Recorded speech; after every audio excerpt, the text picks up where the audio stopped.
from some information that Goa Coastal Zone Management Authority is conducting the site inspection. And by getting to know, we all gathered here from the Biodiversity Committee along with our secretary, members and the local MLA. And let me tell you first, this is the first time in the history of Benaulim, I think, that biodiversity have reached to such a level where even we got the Goa Coastal Zone Management Authority to come and do the inspection within a period of 3 days.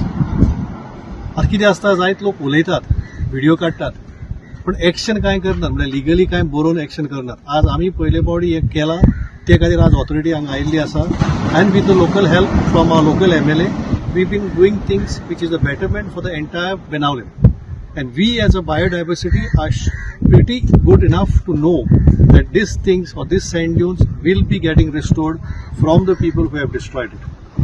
It might take a little bit time because authorities take time, and we are on the foot along with the MLA to make sure that it has been restored.